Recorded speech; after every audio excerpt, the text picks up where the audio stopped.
afternoon, Cross Timbers. Today is March 16, 2015. This is Texan TV News from Tarleton State University campus in Stephenville, Texas, and I am Sarah Sanchez.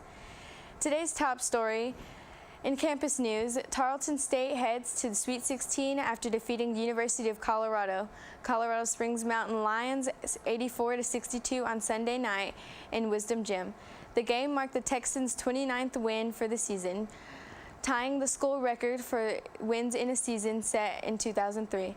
The Texans put on one of their most complete performances of the season. Michael Hardage states that Tarleton has had a target on its back every game. They came out and they gave the Texans their best effort. They just wanted to make them uncomfortable defensively, and he thinks that's what they did. Tarleton faces Angelo State University in the final game of the tournament on Tuesday in Wisdom Gym. The Rams are now 3-5 all-time in the NCAA tournament, 5 appearances. This will be the first time the two programs have met in the NCAA tournament. In regional news, a shooting occurred early Sunday morning in the small town of Dublin. Officers received a call around 3 a.m. reporting a shooting on Elm Street.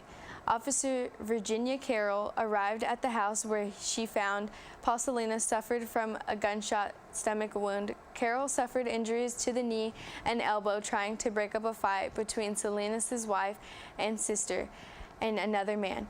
All three were arrested and charged with assaulting a public servant.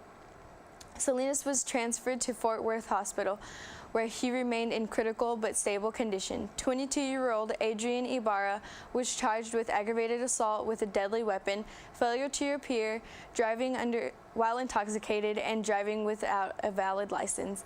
Ibarra's bail is set for $120,000. The case is under investigation and is still not known what prompted the shooting. And now today's Texas national and international news from the Associated Press.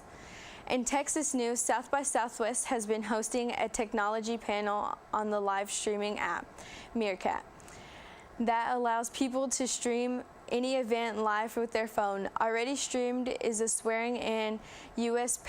patient office. The app got so much positive feedback, Twitter bought out its rival app.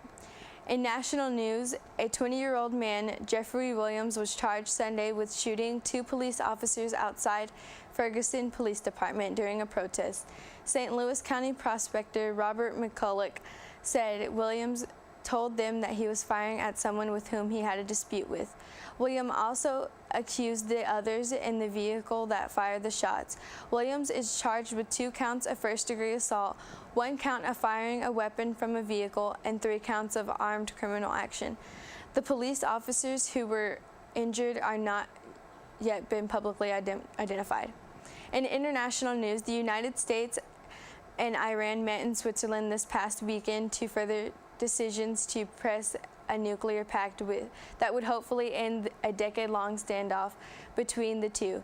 U.S. Secretary of State John Kerry emphasized that this would be a deal that would protect the world from the threat that a nuclear Iran could pose.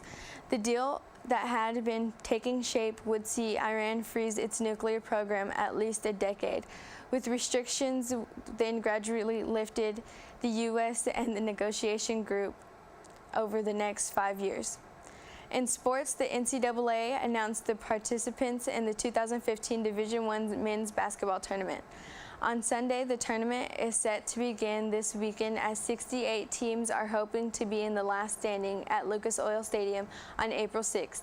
A few teams in Texas have paved their way into the tournament. Baylor and Texas were among 7 Big 12 schools to receive an invitation, while SMU, Texas Southern, and Stephen F. Austin also earned spots. All second-round games are set to begin March 19th.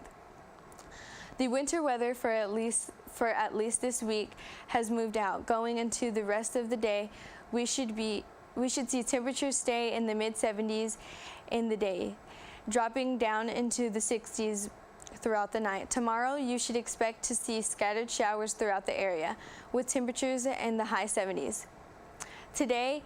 Today's broadcast is produced by Jordan Mead and Daryl Eubank. You can watch Texan TV News live Monday through Friday at 12:30 p.m. on Northland Cable Channel 9.